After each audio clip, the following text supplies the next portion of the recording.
After his birth, he began to cry, "O destiny maker, teacher of the universe, kindly designate my name and place." So here, Shiva speaks to Brahma, because Brahma, as we remember, became very angry. Kumaras didn't want to do what he liked, but he suppressed his anger, said he did not vent it, he did not leave it out, so to say, let it out, because he knew, oh, these Kumaras, the sons I created, they are very saintly and they are very, detached. So I cannot make a whole show now, it wouldn't look good. So he kind of suppressed his anger, but the anger came out between his eyes as Shiva, as Rudra. So Shiva, or Rudra, is a manifestation of Brahma's anger. And here now he speaks, and says, "Oh destiny maker, oh teacher of the universe, give me a name." This is the first thing he says, Kindly designate my name and place. Who am I? Or give me a name and say where I should go, what I shall do. Translate next verse.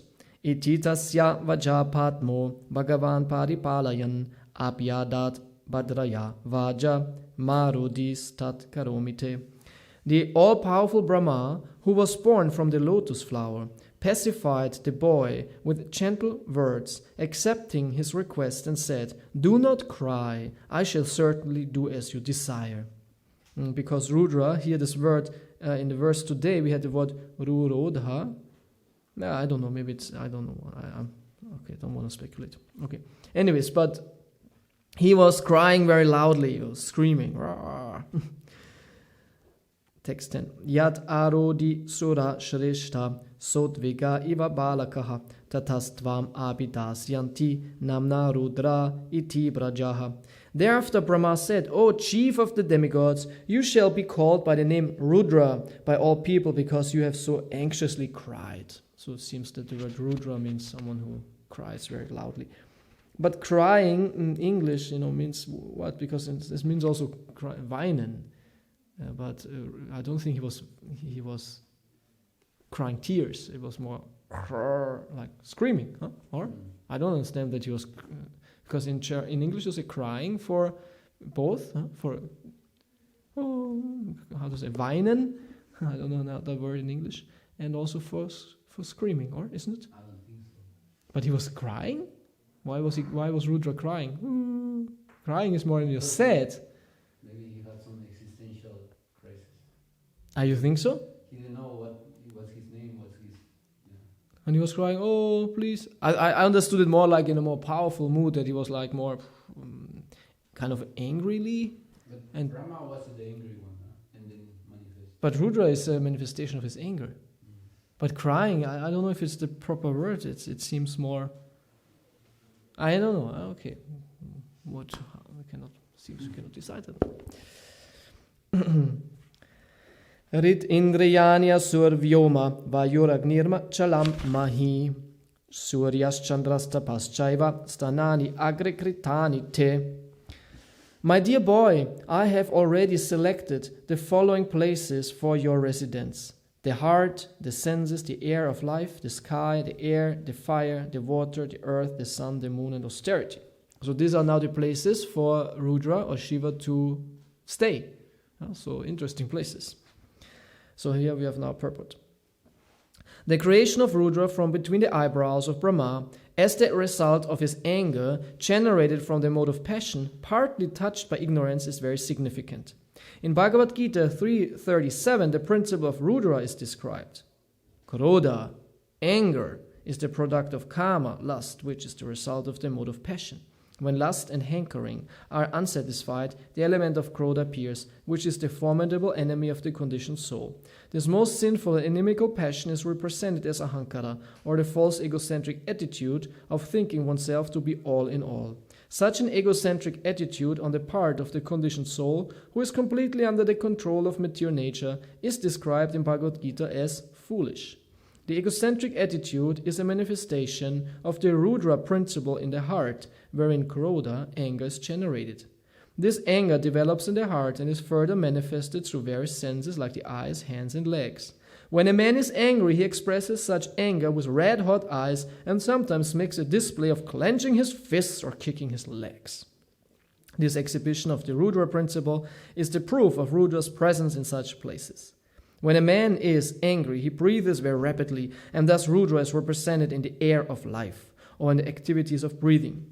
When the sky is overcast with dense clouds and roars in anger, and when the wind blows very fiercely, the Rudra principle is manifested. And so also when the seawater is infuriated by the wind, it appears in a gloomy feature of Rudra, which is very fearful to the common man.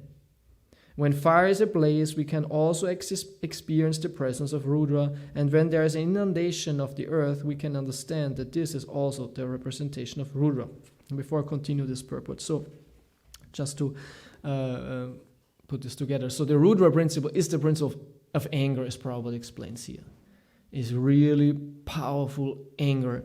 And at first, Prabhupada quotes a verse from the Bhagavad-gītā, where this principle is described, and how it is generated is a very famous verse, 337, where Krishna says, kāma esha, Krodha esha, raja guna samudbhavaha, mahashano mahapapma vidi enam iha wherein, where it said, it is lust alone which is the cause for sinful activity, because Arjuna was asking what's the cause for sinful activity, and out of this lust comes Krodha.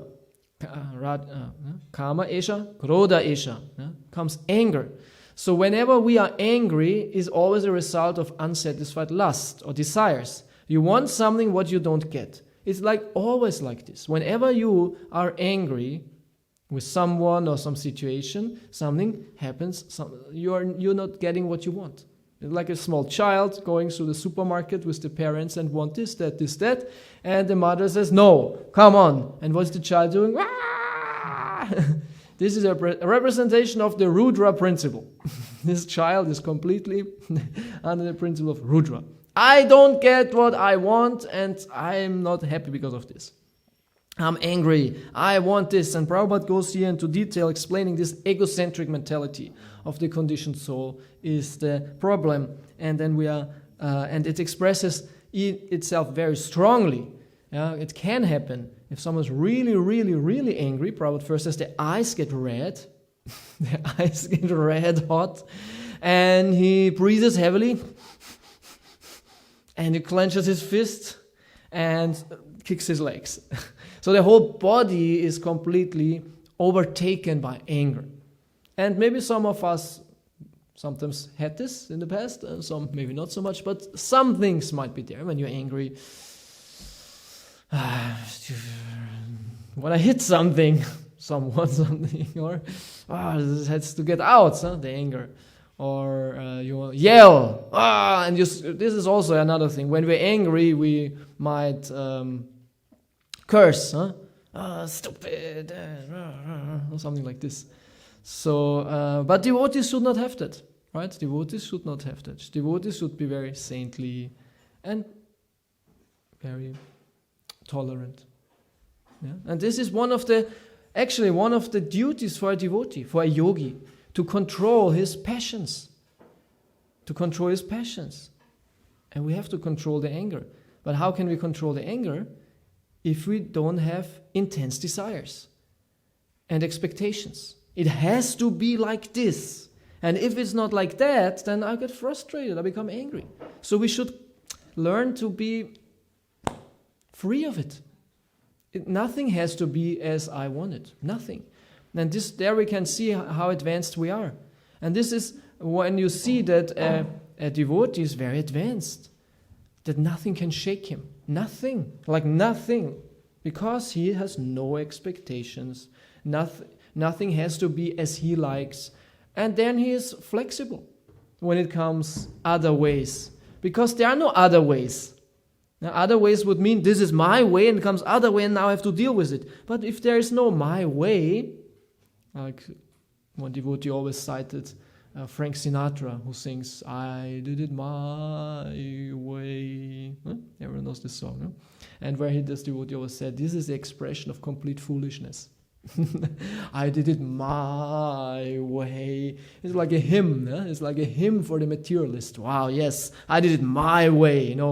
my way is the highway, and this is success in life if I did it my way. And interesting, you know where this song is played most often? At a funeral.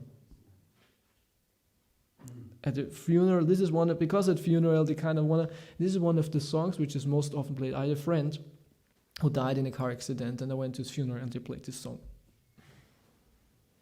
They played this song, I did it my way.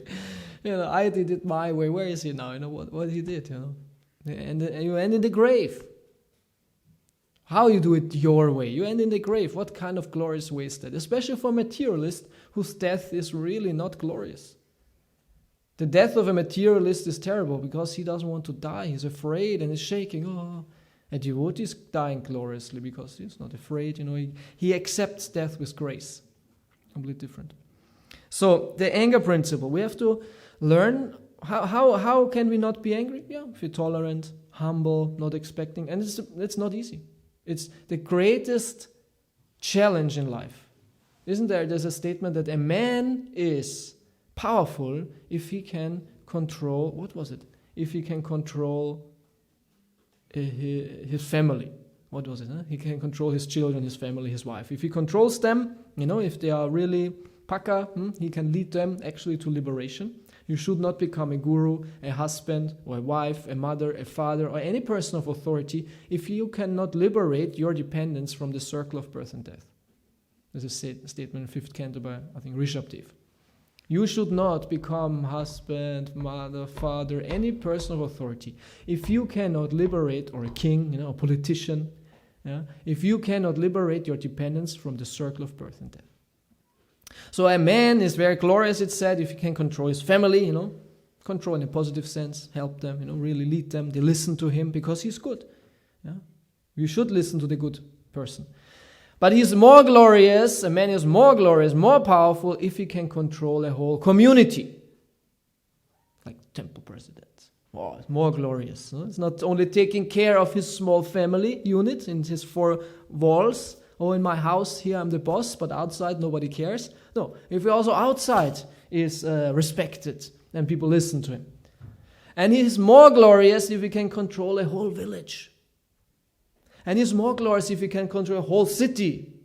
Everyone in the whole city listens to him. The real powerful mayor. Whatever he says, everyone does and benefits from this. And he said a man is even more glorious if he can control the whole earth. Maybe the lands before that, and the continent and the land. You understand?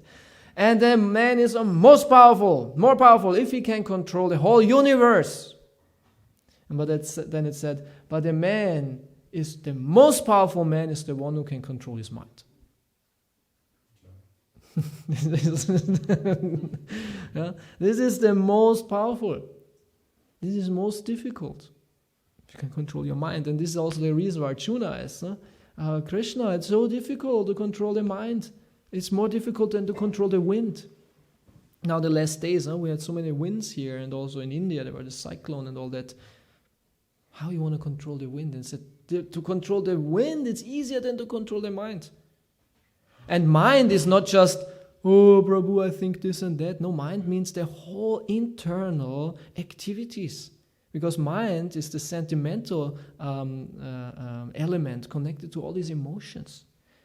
And sometimes we go into turmoil. We are in a chaos of emotions.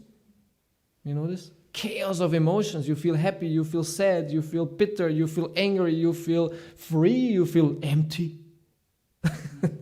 Sometimes everything at the same moment. Everything is the same moment. You don't know what. Happy, not happy. You're like, oh, like in a whole drama. Yeah, we're in a whole drama. And it's only in the inside. And we have problems with intense emotions. Sometimes we have problems with no emotions.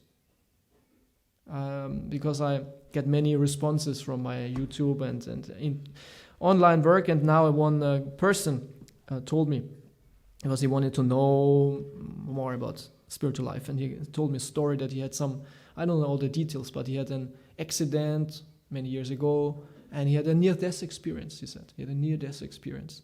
And he was in a hospital, and then he left his body, and he was flying through the whole universe, and there were all these stars and all these beings, and he's a huge being, an all-knowing being, and he wanted to know what this was, and explained the whole thing to me, and then he said it was intense and interesting, but then it had a downside. When I came back, I felt for like 2 weeks no emotions. And this was the shocking thing. Interesting connection. He said he felt no emotions. His mother came and hugged him, and he said he felt nothing. It was like a stone, and it was really terrible. And some people have this. They have like real emotionless states, and they feel terrible. They really feel terrible because they cannot feel much, but they are like empty shells. Yeah. So the mind, to control all that, and especially in Kali Yuga, we are lost sometimes. It's interesting it's shocking at times that even devotees are also devotees, because we are humans like everyone else, just practicing Krishna consciousness, have so many problems. So many, and most of the time the problems are with the mind. Most of the time. Problems with the mind. Yeah. So to control the mind, to be like sober, to be a sober, dhira, it's called dhira, dhirastatrana muyati. Someone who is not bewildered is called a dhira, someone who is real sober, real cool person. He's together. We say he's together. And this is also in German, you have this statement saying, nicht alle Tassen im Schrank haben. You have not all the cups in your cupboard. It's just a saying, you know. Man hat nicht alle Tassen im Schrank, meaning there's no order. Everything is like upside down. So where should be the order? The order should be in our chitta, actually in our heart. And cheto darpana marjanam, the chanting should clean that. And not just clean, we always understand clean, but should bring order into our whole being. So anger is just a symptom of unsatisfaction. And then we should understand, what do you want? What is it? Because we think, no, I'm angry. But no, this is just a symptom for the problem, for the cause. And sometimes it's very deep. So not sometimes, every time, it's very deep. And Krishna consciousness is also in that sense a psychological process. It has to be. It's part of self-realization to find out what is actually my problem. Because if you're angry or extremely affected by any emotion, how you want to surrender to Krishna in a happy way? You cannot. Because you're completely not in the right consciousness. And this is the reason why Prabhupada always says, Sattva Guna. We have to come into Sattva Guna, because only from Sattva Guna you can effectively practice Krishna consciousness. Raja Guna Samutbhavaha, it's said here. Rajas is the cause for this anger. So when you're in Sattva, there is no anger. You can control it. Yeah. So when we are in Rajas, when we are in anger and all that, we cannot practice Krishna consciousness. How we want to lovingly chant Hare Krishna when you want to kill someone? Because you're so angry. I want to kill him. I want to, Hare Krishna, oh, Krishna, I love you so much, but still I want to kill him. And you think 1,000 ways how you can kill him. There are so many wonderful ways how I can see how he dies. Not nice, I think. I don't think this is very nice. Or maybe this is an extreme example. It was just extreme example. But if you are somehow agitated or not happy. So this is a challenge. And we have to work on that. And understand it. And really understand, why am I not satisfied? Why do I have desires, expectations, all these uncleared, uncleared energies? Good. So this was more the internal Rudra principle, and now Prabhupada in the purport went also in the external Rudra principle, which is manifested in the powers of nature. Singade Bhagavan Ki. Yeah. So Maharudra, isn't this one of the names of Nrsingadev?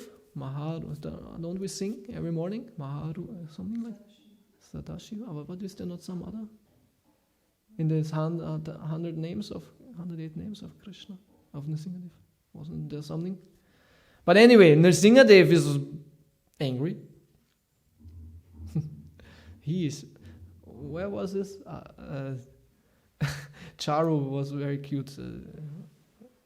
He was asked, what is the mood of Nrsingadev? Yeah. Nrsingadev! And what's the mood of Krishna? oh, Krishna. On Nrsingadev, and Krishna. Yeah, Nrsingadev is seen by many as this principle, as this power. Here is more, we say, Shanta, peaceful. Because he killed Hiranyakashipu already, Prahlad sits on his lap, the job is done. But in the beginning, he's really angry. Terribly angry. So anyway, so Prabhupada speaks here on the Rudra principle in the forces of nature. And this was a quite powerful part of the text, actually, where Prabhupada says that when the sky is overcast with dense clouds and roars in anger, and Prabhupada personifies the sky who roars in anger with thunder. This is the Rudra principle. And then the wind blows very fiercely. When there's a real strong wind, it's quite frightening. Like all the forces of nature, when they unfold and show their power, it's very frightening, isn't it? Thunder, strong wind, like thunderstorm. And the seawater, when it's infuriated by wind, when there are huge waves and the sky is dark, it's daylight, but the sky is so dark because of clouds, it's almost night. It's really dark and huge black waves, and you're in a small tiny boat in the middle of the ocean. I think this is quite frightening. And flashes in the sky. I think this is very frightening. This is the Rudra principle. And the boat can be even very, very big. We think, oh, my small boat on the ocean. Big boats are like nothing. Like big boats are small boats on the ocean. The ocean is so big. And I heard this story by one seaman, how they called. He's a devotee actually, and he was his whole life. He was from North Germany, and he is living on one of these islands in North Germany, on the eastern part. And he's like a typical North German person, older devotee, and he was his whole life on the sea, and in the Ostsee. I don't know in what boats, maybe fishing, or I don't know what it was before he was a devotee. And he said when there were storms, it was really crazy. And the boats are actually quite strong. They can withstand also big storms. But what happens that the waves, they become like walls, gigantic, and they go and they take the boat in a short moment up 20, 30, 40, 50 meters. It's like a roller coaster. Because if the wave comes under the boat, it puts the boat up, and the next one, it goes down. It was like, it's very crazy. It's very feared by the sea people. And he said, once there were two boats, and they were some distance apart of each other, and they both, and in such big storm, up and down, and they could see them, they go up, and then they were down, and they up, and like this, and sometimes waves in between, so they could not see each other, and they were in this connection, so to say, and then they went up, down, and then was a big wave in between, and when this wave went back, he looked at them, and the whole boat was gone. The other boat was gone. It was just, swallowed by the sea. I don't know if they found them again, but he just told me that later. And suddenly they were gone. Right? So it is the ocean is one of the most powerful forces.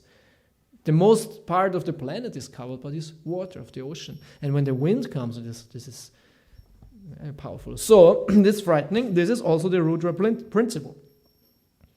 And what Prabhupada also, and then Prabhupada mentioned also fire. I think he also mentioned fire, also very powerful. So why is this the Rudra principle? Because it's destruction. Yeah, we have the Trimurti, they're called Trimurti, even though Prabhupada doesn't use this term so regularly, but like in Hindu terminology, Trimurti means Brahma, Vishnu, and Shiva. They are like the three original forces of the material world. Brahma stands for creation, Vishnu for maintenance, and Rudra for destruction. And in the end of when the universe finds its end, meets its end, there's complete destruction. And this is done by Shiva, by Rudra, who dances. He makes a dance, actually. It's interesting that and this is the dance of destruction. In the end, he dances, and the whole universe disintegrates. The whole universe. He destroys the whole universe with his dancing. Very nice. Very powerful. Yes. And Rudra, he has also his associates. Huh? They all like this. They're in this mood. Huh? forces of destruction. And they enjoy it. Why not? It's their job. Okay, so then we continue the purport. There are many earthly creatures who constantly represent the Rudra element. So now Prabhupada goes more right in this, according to this saying here by Brahmā, who says, these are your places of residence. So Prabhupada explained this internal and the human, external forces, but now other living entities who represent Rudra. The snake, tiger, and lion are always representations of Rudra. Sometimes because of extreme heat of the sun, there are cases of heat stroke, and due to the extreme coldness created by the moon, there are cases of collapse. There are many sages empowered with the influence of austerity, and many yogis, philosophers, and renouncers who sometimes exhibit their acquired power under the influence of the Rudra principles of anger and passion. The great yogi Durvasa, under the influence of this Rudra principle, picked a quarrel with Maharaj Ambarish, and the Brahmana boy exhibited the Rudra principle by cursing the great king Parikshit. When the Rudra principle is exhibited by persons who are not engaged in the devotional service of the Supreme Personality of Godhead, the angry person falls down from the peak of his improved position. This is confirmed as follows. Yenera vindaksha vimuktamaninas tvayasta bhavad avishuddha buddhayaha aruya krichrena parang padang tata patantya do nadrita yushmat angrayaha. Bhagavatam 10:2-32. The most lamentable fall down of the impersonalist is due to his false and unreasonable claim of being one with the Supreme. Okay, this was the end of the purport. And maybe I don't go on too long, but there were so many points, we could speak so much. So the verse which Prabhupada quoted in the end, is a very famous verse. Ye nera vindaksha vimuktamaninas tvai asta bhavat avishuddha buddhayaha aruya krachena parang padang tata patanti ado nadrita yushmat angrayaha. Right? Everyone heard this verse before? Very famous verse where Prabhupada, actually it's a verse spoken by the demigods to Krishna when he was in the womb. It's the second chapter of the 10th canto. The prayers of the demigods to Krishna who was in the womb of Devaki. And they prayed to him, oh dear Lord, now you're about to appear. And in this verse it said, those whose buddhi is not pure, whose intelligence is, Buddha, he said, avishuddha buddhayaha, avishuddha, impure, dirty. They have dirty intelligence. They never surrender to you. And because of this, they might think themselves liberated. Vimuktamanina. Vimuktamanina means liberated in your mind. Oh, I'm so liberated, I'm transcendental, above everything. And because they only think themselves liberated and they don't have a secure position of shelter at your lotus feet, they fall down from their position. Even though parang padam means like the supreme position. They might be even a very elevated and high position. Due to the austerities and detachment and all this, they might be really aloof. But because they don't have the shelter of the lotus feet of the Lord, they fall down. So it's a very famous verse. Prabhupada quotes very often. So, and in the end, I wanted to tell you a short story about Krishna. Because in this verse, there was a word which struck me, and it's called Vyoma. Yeah. Vyoma means the sky.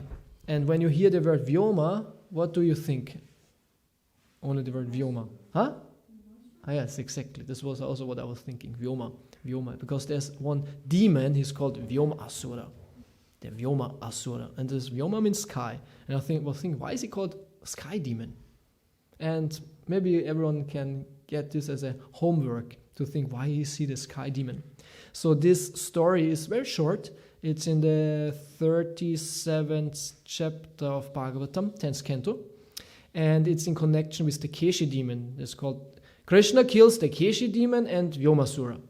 Yeah? And I don't tell the whole chapter now, but Vyomasura came, Krishna and the cowherd boys, they were, herding the cows, having their fun. And they were playing a game. an interesting game. They played, I don't know how to call it, but some boys were playing shepherds, some boys were playing sheeps, and some were playing, I think, thieves. Yeah, I think it was like this, thieves. So the shepherds had to protect the sheep from the thief, and the thief, when they take some sheeps, they were then hiding them or something. So Vyomasura came into scene, and Vyomasura is actually, he's called a Maha Asura, a big demon. And he's the son of Maya Danava. And Maya Danava is the greatest black magician and black technician actually in the whole universe. Maya Danava is also the architect of the demons. He's like the equivalent towards Vishwakarma, who is the architect of the demigods. But it said Maya Danava is not just an architect who like builds houses. You know, if you're going to an architect, how can I build my house? He is more like a black magician and technician. This is actually what he said. He builds not just houses, he builds whole demonic civilizations full with all kinds of mystical machines and all that. High tech, so to say. Yeah, so the high tech, what we have nowadays, is actually a representation of Maya Danava's intelligence and is a symptom of Kali Yuga. Prabhupada also said that Kali Yuga is the age of machines. In other ages, you don't have it. If you read the Bhagavatam about different ages, which are ideal ages, Kali Yuga is not ideal. You never read about internet or scanners or 3D printers, or you never read about that. Where is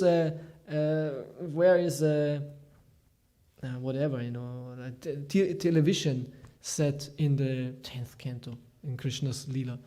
So this is the ideal civilization. It's a natural civilization connected with nature. And this is all Ugra Karma. This camera and this microphone, this is all Ugra Karma. Ugra Karma means terrible activity. Terrible. And this word is used in the 16th chapter of Bhagavad-gītā, where there are the demonic qualities described. And there it said the demons, they always do Ugra Karma. Terrible activity. Yeah.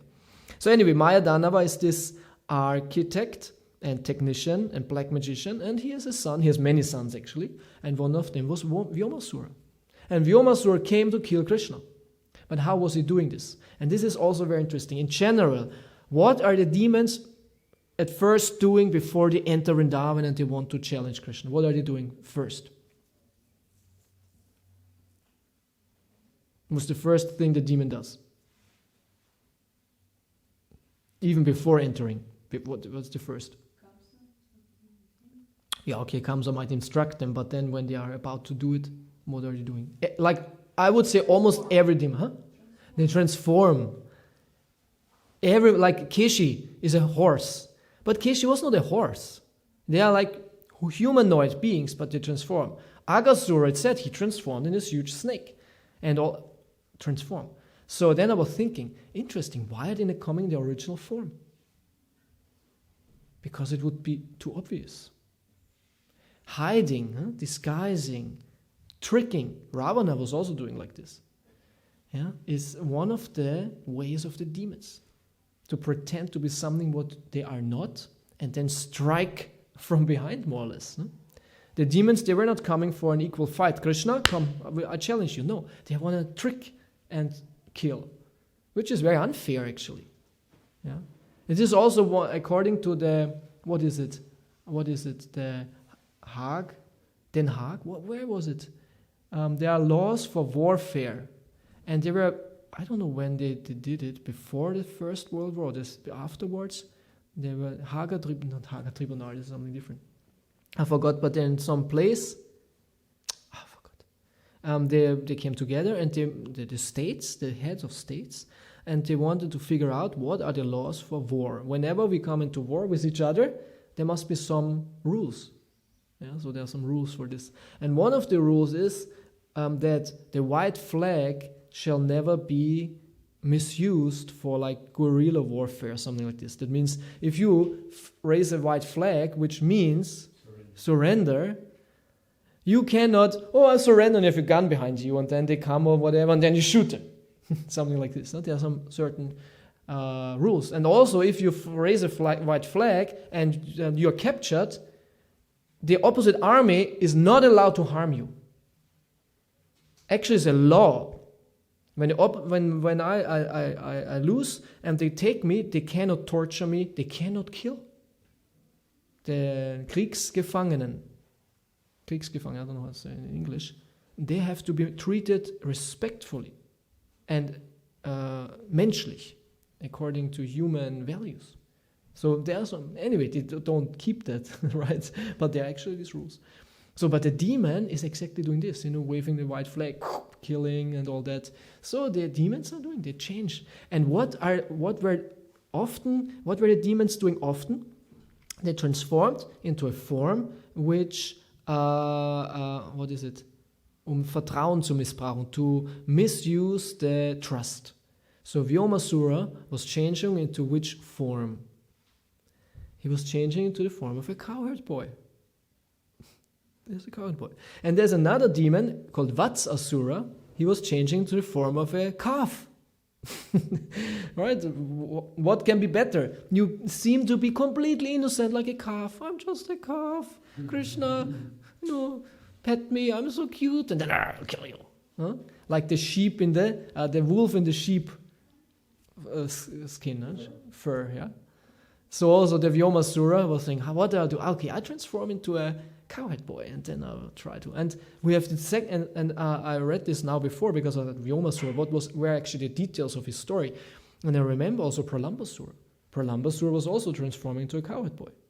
So it's two times the demons tried like this strategy, but failed miserably.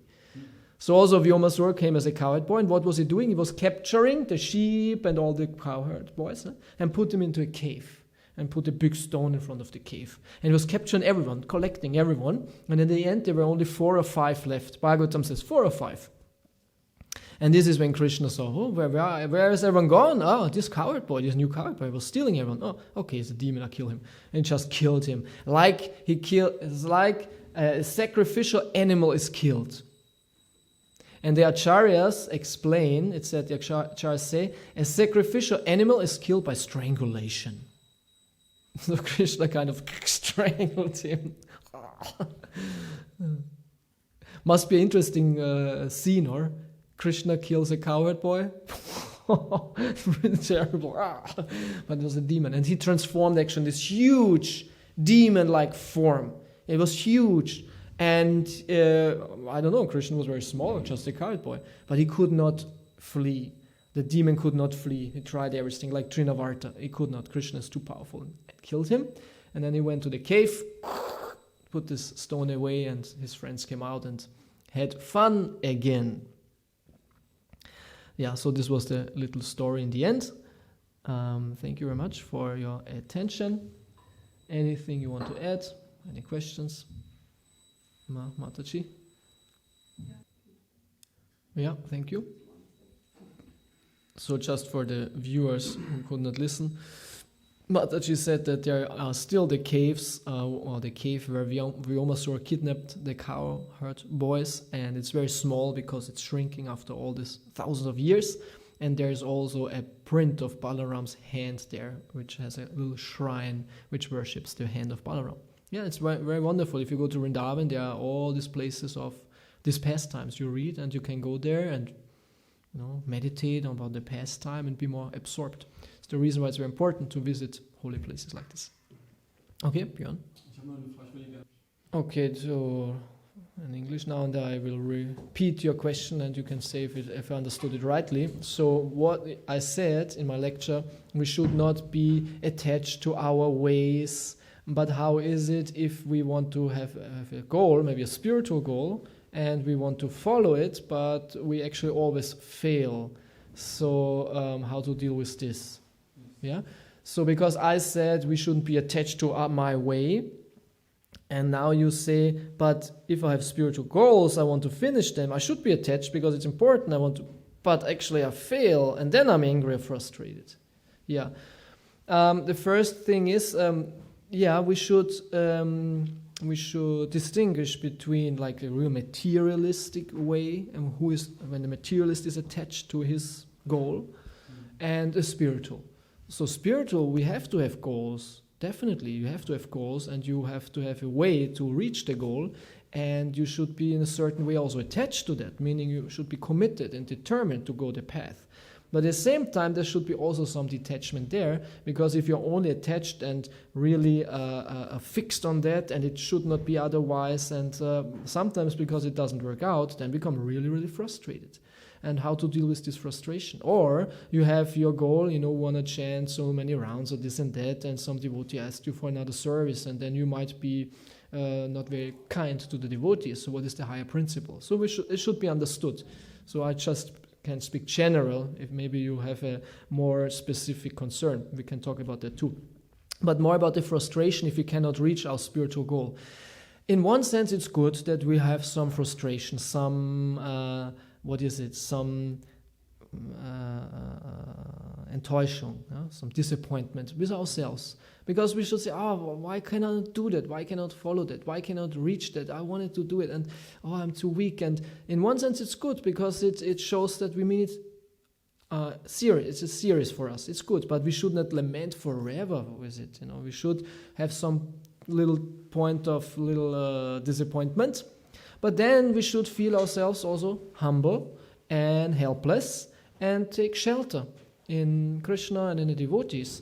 And we should not become depressed. We shouldn't become depressed. This is the thing. Depression does not help. And self-lamentation, self-pity, pitying yourself. I'm so bad. No, this is not good. But actually, the best thing is to learn from the mistake. Because...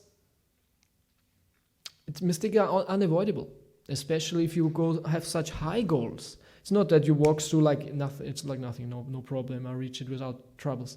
Like Prabhupada, he had a huge mission, had a huge goal, and there were so many failures, you could say. So many failures. But how was Prabhupada reacting?